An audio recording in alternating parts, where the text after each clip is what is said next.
Corporate Care, service with a caring heart. Welcome aboard our team. We're looking forward to seeing you grow and develop into an outstanding asset that will exhibit a high level of care, concern, and compassion for others. Corporate Care is one of the state's largest providers of skilled and non-medical home care services. With pride, we serve seniors, ailing loved ones, or disabled individuals while maintaining their dignity and independence. To give you an idea of what you can expect and what we hope to achieve, we would like to take a moment to review our expectations.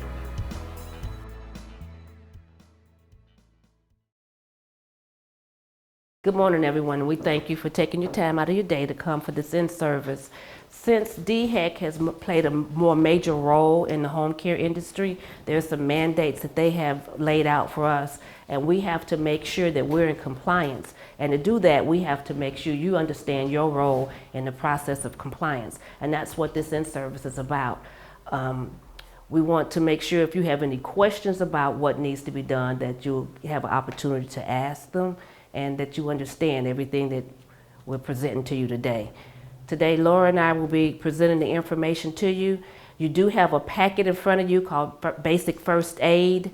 What we'll be covering will be later in the in-service, so I'll let you know when you'll need to refer to your Basic First Aid package.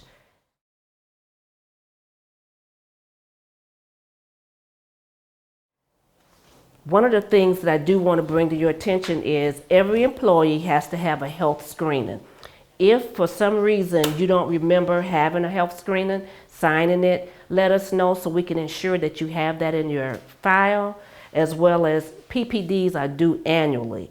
We don't want them to be late, because once they're late, then we'll have to ask you to come out of the home until you get your PPD done. So if you know that your PPD is due, it's best to get it done ahead of time and don't wait till the last minute to get that done, okay? Another thing that I would like to bring to your attention is the caregiver statement of facts. With this caregiver statement of facts, everyone should have that also in their employee file. And you're saying that you have never been involved in a substantiated case of abuse or neglect, and you further agree to report any case no later than 8 hours if you are in a home and see a client abused, or if you have any knowledge of that. A couple of things that I just want to touch on is that you are only to use the client's home phone or authorized phone to clock in and clock out for your services. Never use your personal cell phone.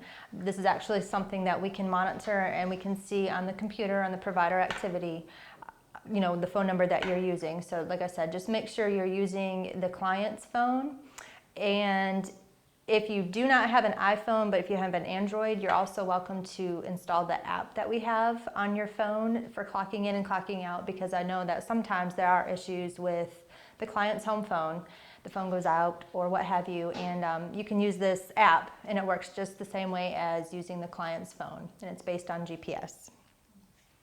Another big issue is that when you're in the client's home, that you keep it strictly professional. Don't bring up your personal business to the clients. Don't talk about, you know, things that you have going on that you're dealing with. Just keep it professional and dealing with the client and whatever's going on with them. Another one is that case managers. Absolutely do not ever call the case manager. Please, if there's ever an issue, please contact me or someone here at Corporate Care, and I will go ahead and contact the case manager. But that phone call should never come from any of you. As far as the schedule is concerned for our clients, we work with the client's schedule. We don't fit our schedule to them. We work with whatever they need and whatever time that they're wanting to have someone in the home. The next item is that if you cannot make it to work on a particular day for whatever reason, you always need to call the office and let either myself or someone here know. And then it is our responsibility to go ahead and call the client and let them know that you won't be there, so that we can work on finding a fill-in if need be. One last thing, never, never, never accept money or gifts from our clients. I know sometimes that's kind of hard because they become like family. We're in their homes and in their spaces, and it becomes, you know, very personal, but we don't accept gifts or money, or we don't ask to borrow money from our clients. The next topic is care call. And there are a couple of things that I want to point out for this. When you call the Care Call system, you need to make sure that you're listening to all of the prompts. When you clock, particularly when you're clocking out, it's important that you put in activities that you're doing with your clients while you're there, as well as any observations that you have during your time there. The case managers do check these, and they do have access to check to see what activities you are doing and not doing when you're at the client's home. If there are phone issues while you're at the client's home and you don't happen to have that app installed on your phone, it's vital that you notify me or someone at the office immediately so that we can get it documented in the system, and it won't count as a strike against you when we have to adjust your time, put your time in. As I already mentioned, the app is available for Android phones only, not for the iPhone. Highly, highly recommend that you get it on your phone. It works, like I said, just the same way as the Care Call system. It is based on your GPS, so you do have to have your GPS enabled, so it does know where you're at when you are clocking in and clocking out for your services. As far as your clock in and clock out times, you need to make sure that you're clocking in and clocking out at exactly the time that the client is authorized to receive services. Those are the times that you'll get paid for. So if Mrs. Smith is authorized to get services from 1 to 4, but you're there from 2 to 3, you will only be paid for the amount of time you were there, not for the time that Mrs. Smith is authorized for. One last thing is that we have a few clients that are actually husband and wife or significant other couples that live in the same home. It's very important that you clock in and clock out for one client at a time. So you do Mrs. Smith, clock in for her services, and then clock out for her when you're finished. And then you clock in for Mr. Smith, and then clock out for him when you're finished. Don't clock in for everybody all at the same time. And make sure that when you're clocking out, you hear the phrase, "Your claim has been successfully recorded." That's how you'll know that the system was able to, it accepted your time and it clocked you out. So we won't have to do a resolution for you the next day. As I already mentioned, we do have the 6-strike policy. And basically what this means is if there is an issue, say I have to clock you in and clock you out for whatever reason, and it's not something that I was notified about so I could notify the case manager, that counts as a strike against you. And you're allowed to have up to 6 strikes you're allowed to have 6 strikes, and then it puts you out of the system for a full year after that 6th strike. So like I said, it's always important to call me, call somebody at the office to let them know if there's ever a phone issue so that we can get it documented so it won't be counted against you as far as a resolution is concerned. And as far as resolutions are concerned, if we do have to do a resolution, most of you already know this, but it does back up your pay. You don't get paid for the resolution for 2 weeks. Those are 2 weeks behind instead of being a week behind. So just something to keep in mind, okay? And that's why we also recommend the app for your phone. I'd like to talk about employee confidentiality, and actually everybody should have one of these forms in their file as well, a signed form. But basically what this means is that any information you obtain either about any of your clients, any other clients, any of your coworkers, that you keep it to yourself. We don't go out and talk about it on Facebook or text our friends about our clients or anything like that. Everything is confidential. And the next thing that we will talk about are care plans. When you do your care plans, it's very important that you do them in black ink. You write only in black ink, no blue ink, no pencil, nothing like that. On your care plans, it's also important that you don't put in there the times that you were there. So you were at Mrs. Smith's home from 9 to 11. We don't need to have that on care plans. What we need at the very top is the date that you were there, only the dates that you worked. So if you just worked Monday, Tuesday, and Wednesday, then just put those dates on the care plan. And of course, the week ending is always going to be a Saturday up at the very, very top. So make sure you have a Saturday date on there. When you're filling out the care plan, the little boxes, please use a check mark for any activities that you're involved in. And it's very, very important that you do check all of the boxes that you actually participate in, the activities that you participate in. Anything you do, put a check mark because it's something that you've done. We do pay an extra $1 an hour for holidays for PC2 and PC1 services only, not for companion. And there are 6 holidays that we recognize here. And you get paid just for those hours that you work on that day. It's not time and a half, it's just an extra $1 an hour for those hours that you work on that holiday. One of the things I want to reiterate on the care plans, a piece that Laura didn't touch on, whiteout. That's a no-no. This is a legal document. This is a file that DHEC, the state entities, look at. We cannot do whiteout on the care plans. If you make a mistake, just draw a line through it and then put the correct information. We ask that, please, please, black ink, no whiteout, no scribbling because you messed up. It's very important. Also, on your care plan, on the side, you'll see where it has a place for a weekly summary. You don't have to do a dissertation. Just say they had a good week. Miss So-and-so went to the doctor today. Anything like that. Please don't tell us about what the cat did and all of that stuff. We just need just a short, simple line about how that client's week went.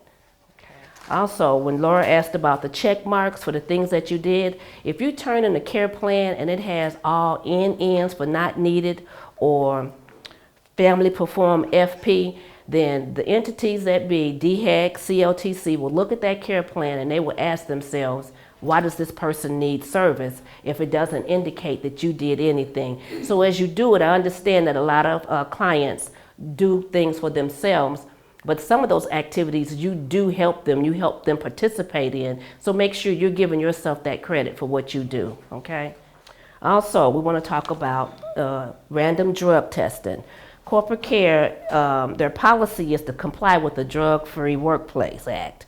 And so with that, they do random drug testing. How it goes is you might get picked to have your drug test done. It's done inconspicuously here at the office. Once you're tested, your name can come back up again, but that is our way of complying with that mandate, okay? If you fail to come for your drug testing, that can be immediate dismissal. If you fail your drug test, that will mean that you will be removed from our employee list. One thing also, if you hurt yourself on the job, that can also be a trigger for a random drug test. And that's just the nature of the law, okay?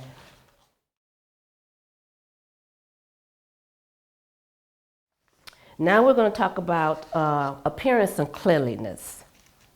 We ask that you be mindful of your physical makeup as well as hygiene. That's the word I want to use, your hygiene.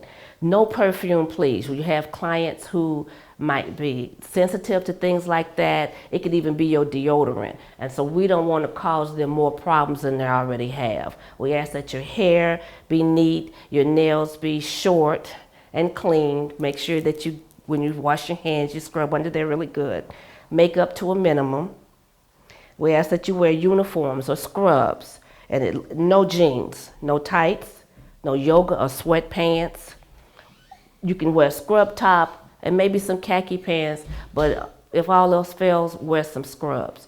I say think about if you were working in a facility. You wouldn't go in there with a do-rag on your head or jeans on, open-toe shoes. So think about that as being professional and bring that professionalism into the home of our clients. Professional language. Please be mindful of what happens. I know sometimes we can stub our toe and a four-letter word will come out, but let that not be part of your repertoire that you bring into a client's home. Cell phone usage, not in the client's home. We understand that you have family and life happens, but we ask that you keep it on silent. Don't take personal calls, especially if it's not necessary, especially on the client's time. And your personal business, keep that out of the client's home and handle all personal business outside of the work hours. Difficult clients. Now, we all do have some difficult clients at times, and we don't know sometimes what it is that has happened. Most times, it's not about you. It's about a situation. It has nothing to do with you, but you just happen to be in the line of fire. So we ask you, please don't take it personal. Try to find out what's going on. Give some empathy and let them know that you care about them and what happens to them. And if it's something that you can alter to make it better for them, that's all the more better for the relationship between you and your client. Learn as much as you can about it. But also use that as an opportunity. When you don't take it personal, use it as an opportunity to do some self-reflection, to ask yourself if there was something that you did to promote that response out of them. Because sometimes we don't realize it's not what you say, it's how you say it. Or when you approach a client to provide care, always talk to them. Okay, Miss So-and-so, I'm getting ready to take off your shirt so we can get you washed up. So please remember that even though you're there to do a job, they still want to know that you care and that you consider them. And when we do that, sometimes that difficult client, if it's not something that's clinically wrong with them, will kind of calm down. And if all else fails, back away and give them time to regroup. And that's also an opportunity for you to regroup and look at the situation a little differently, and maybe you can change your approach. Just be nice and caring. Bathing technique. Please be mindful if you have to give a bed bath. Don't just totally expose the person. You want to work from the top, working down. Whatever you not washing, keep covered. Okay, give them as much privacy and respect that you can. And with the basic first aid, we want to talk about if you have a client that's bleeding. You want to control the bleeding with pressure. And you should also elevate that wound. Keep it elevated above the victim's heart. And if possible, that should slow down the bleeding. Once you stop the bleeding, please, if you got it covered and with pressure on it, don't remove it, because all that'll do is start that cycle back over again. And always call for help. Call 911. If you have a client that goes into shock, shock occurs when the body's functions are threatened by not getting enough blood.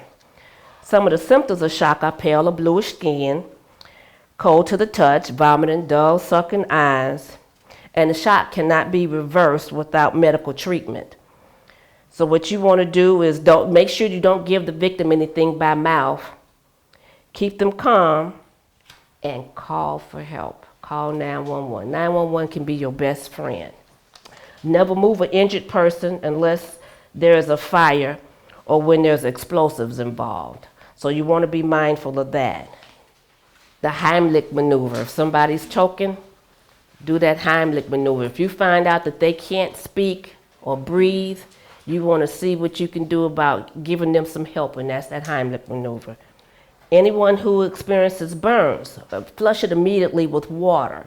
Now, there are more than one kind of burn. There's, if it's an electrical burn, you want to be careful. First, you got to make sure that they're not still attached to whatever it is that they got burned from, because it can burn you as well. The current can run through and get you as well. You flush it with water. Please do not apply grease, butter, and all those other things that we've heard about, because that only makes it worse. If you have a clean cotton cloth, you can cover it. If you don't, then don't try to cover it. And don't try to remove any clothing. If it's burned and attached to the person, don't try to pull it off. And again, make sure you call 911. Heat stroke, get that person immediately out of the elements.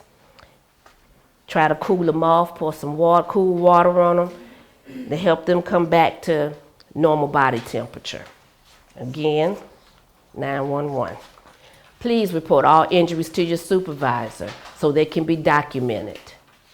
We do have some clients with spinal cord injury, and do know that some of these people are most times bedridden, wheelchair bound. So we have to be very mindful of the condition of their skin. Make sure that if they're bedridden, that you're at least turning them and repositioning them, because we want to avoid them having bed sores. Our purpose is to help them maintain skin integrity as we can. We don't want to be a cause of any additional problems for them.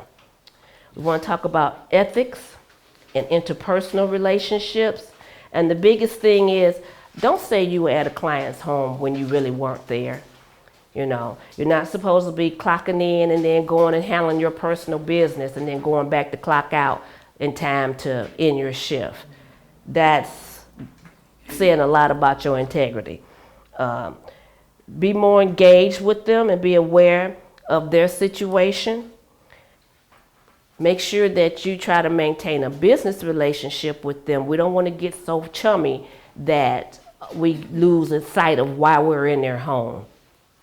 Have respect for the clients, have respect for their dignity, their rights, and understand that we're in their home and we're to respect their home and their wishes as far as their home is concerned. Remember to operate within your scope of practice. We're not there under a skilled or clinical basis. So we don't want you doing things that's gonna get you in trouble, cross the line, like giving medications or things like that. We're gonna talk about proper lifting and transfer techniques. And the biggest thing to know on that is we wanna avoid injury to you as well as our clients. So when you lift or move a person, you need to maintain proper body alignment. Your head and your neck and your spine should all be aligned. Use your knees. Bend. Stoop with your knees. Don't bend with your back. If the person is too heavy, get some help. Because it's easier to get some help than to be trying to figure out how to get them up off the floor. Okay? Or how you gonna make it from day to day because you hurt your back trying to pick up somebody that's too heavy for you. Remember the pivot. And if you have a gait belt or one of the back braces for yourself, that's a good tool to use. That keeps you safe and it strengthens your core where you're able to work better with the client. So always think safety first. With our infection control techniques, the biggest thing is hand washing. There's a thing called a chain of infection. That's the germ, that's the environment, the exit point, the transmission, the entry point, and the susceptible host. If we stick with good hand washing, we can avoid a lot of transmission of germs. Now, I know we don't here in the office provide you with gloves, but there's nothing wrong with you purchasing some gloves because that's part of keeping yourself safe. And I believe, and you could check with your tax person, you might could claim that on your taxes as part of your work gear. Okay, just like you would do your uniform. You need it for work, so you check that out as well. Now, we have a section in here that talks about range of motion. Now, I'm not going to go hardcore with you on that, but understand this. First and foremost, if it's not on the care plan, don't do it, because that keeps you safe. If you follow your care plan, you can't lose with that. But we do provide you with illustrations on how to do proper range of motion. But we asked again, if it's not part of that client's care plan, please don't attempt it. We also provide you with instructions on using a Hoyer lift. The purpose of the Hoyer lift is to safely transfer clients who are unable to assist you when you're moving the client. So it's to your advantage to look over that information and know how to use it if you have a client who has a Hoyer lift in the home. To recap the things that we've discussed today, we want you to know that, be aware that you do have some clients that may have a condition that will leave them weak on one side or the other. And when you help that type of client to get dressed, always start with the weaker side first, and then with the stronger side. And that makes it a lot easier for them. When you're assisting the client to transfer, always support most of the client's weight with your legs. This is the proper way to transfer, and you can cut down on back strain or injury. If you're working with someone who's had a stroke and assisting them in walking, always walk with them on the weak side. Our goal is to help the client be as independent as possible. So we want to do everything that we can to help them with their rehab and to do for themselves without saying, do it yourself. We are here to help them.